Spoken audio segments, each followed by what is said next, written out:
Hi, welcome to our debate about the future of Europe and this very important weekend. It's the EU Council, and also this week we just had the elections in North Macedonia, and these were really important elections. The first one since North Macedonia joined NATO. Congratulations again, the 30th member of NATO, and hopefully the one which is opening the way also then for the 31st for Bosnia, for the 32nd for Kosovo, and for the 33rd, that's then Serbia. And it is also this kind of election which paves the way for fast-track EU membership in 2022 of all three NATO members of the Balkans. First of all, Montenegro, which is the most advanced. It has the euro already, and it's very much ahead. And of course, for all other NATO members like North Macedonia and Albania, if they adopt the euro before and prior. And that's also my goal of now for all parties in Macedonia, to build a European consensus government and adopt the euro immediately. That means now. That means basically to roll it out in 2021 and then just to create facts.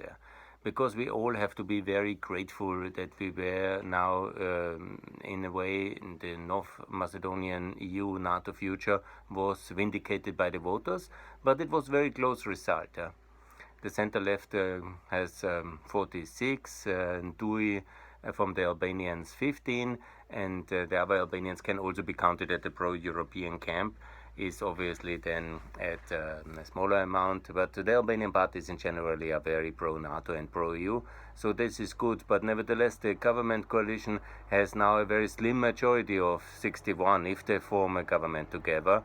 All this remains to be seen. But the fact is that all who remember and all care to remember that it was a very close situation in 2018, in 2016, and the whole situation in North Macedonia is always fragile. It is a fragile pro-European, pro-NATO consensus, and our opponents are very active. They are very active in Macedonia, and they always have been. It's not for coincidence that Macedonia is called the Macedonian question. For 200 years we're discussing about the Eastern question, the Macedonian question, and now we are very close to finally settling that. With NATO it's already sustainable in a peace framework, but now we have to create a prosperity framework which is also visible. In reality, the Macedonian dinar is pegged to the euro already, so it's a stable and firm currency. So the transformation into the euro in coins and in everything, in the name as well, in the visible symbol, is very simple to do, and there is no reasons why to further delay that. Technically, such transitions today in the current IT environment and with the experience of transitions from the Baltics and from Slovakia and all the other countries who have adopted to the euro in the last 20 years, it can be done really very fast. And now with the decisions taken for Croatia and for Bulgaria, it is very logically to have also the decision to allow the unilateral adoption of the euro for North Macedonia. We have to work a little bit faster than we have in the last 10 years, where we were a little bit lazy in focused on ourselves. And then negative actors, obviously, they use this kind of room which is created by the lack of agenda and momentum from the European and Western side. And we have actually catched up with the Montenegro accession to NATO with Macedonia, but now it's really time to keep this momentum. If we lose it now, it's only we to blame. We like fools. If we lose North Macedonia's EU future now, and we have nothing to gain by postponing it 15 years like Emmanuel wants. It's totally ridiculous proposal. You can just, think which planet, this kind of statements come from. And the damage he has done recently with these delays, it is outrageous. But okay, his learning curve is accelerating, and obviously it's all about how much money the Germans really are ready to spend for important EU projects, for Africa and all others. I have discussed many of these issues already. But What matters is now, after these elections, to either form a unity government, also to include Wimere. If that's not possible, to form a consensus government, then okay, make a small minority government, small majority, a slim majority government, but with one big agenda. The one big agenda which has to dominate the next mandate is beginning with the euro adoption, front-loaded, overcome all this French, Belgium, Spanish resistance or whatever there is, or from Italy, by simply impose yourself, to be more pro-European than they ever expected. Declare the euro your national currency. That's a sovereign country can do. Nobody can stop you. Maybe Lagarde or somebody in the central bank will call and be angry, but that's not mattering. Nobody can cut the funding for Macedonia in this situation. Actually, all the Balkan countries will massively need much more funding in the corona crisis. And we have basically one option. Either we do a massive corona rescue package for Montenegro, Macedonia, Serbia, for all these countries which are now on the verge of economic collapse with this corona crisis, because they so much depend from free travel and tourism and diaspora remittances. And that's all drying up now. So you can expect what kind of crisis we have next winter here in this Balkan 6 countries. It is out any proportion, and already the volatility of the political situation in Serbia is so big, you see that, so ultimately a big rescue package will probably anyhow be unavoidable. But the biggest, where there is actually then hope attached, and that's very important to give credible hope, is the euro. And it doesn't cost us a lot. It actually doesn't cost us anything. The transition of the paper currency is not so expensive, and it's anyhow paid by the central banks of these countries. So, and obviously we should support them in some ways, but it's not a very expensive way to issue the euro. And it doesn't matter if there's how many people, 2 million North Macedonians, 500,000 Montenegrins, 2.5 in Albania, and that's it. And Bosnia, 3.5, 4 million. So many consumers, these are not, and they all think in euros anyhow, because they work and they have the diaspora, they have the subsidies, they have the remittances.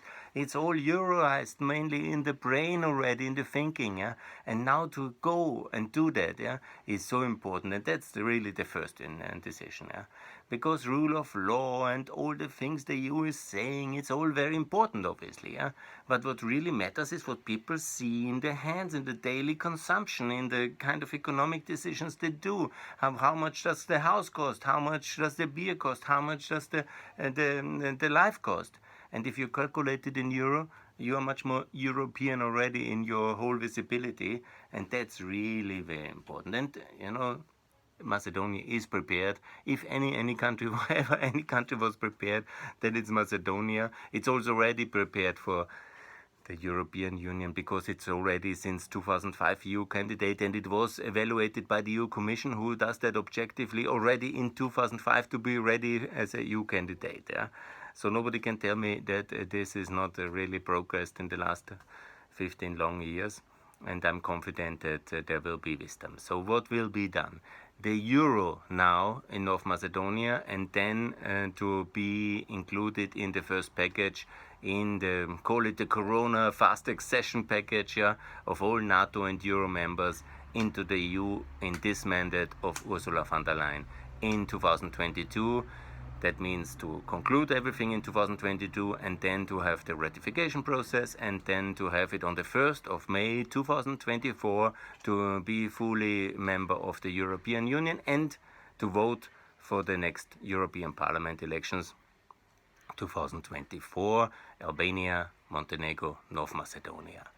And so I appeal to especially the Albanian parties, which are the kingmakers in these elections, in this coalition building now after the election in North Macedonia, to insist on the euro adoption.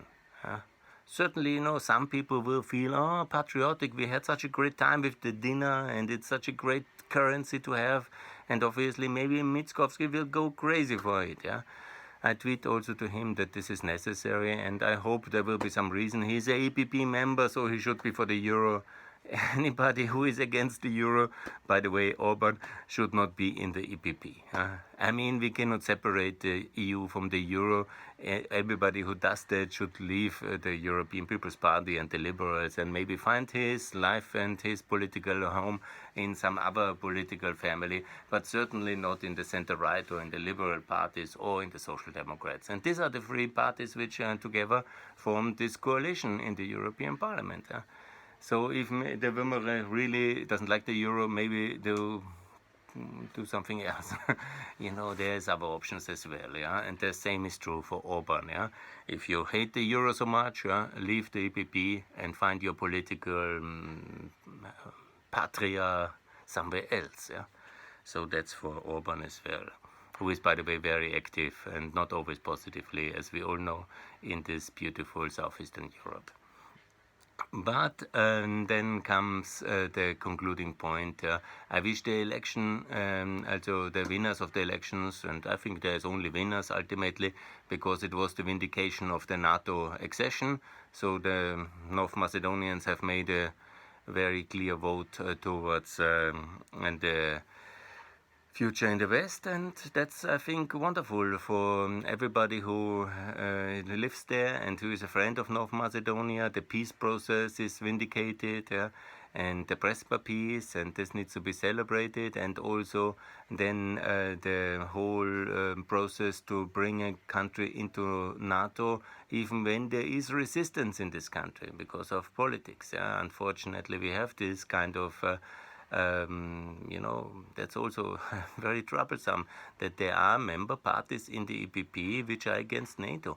I really cannot understand that. It's for me a mystery in a way.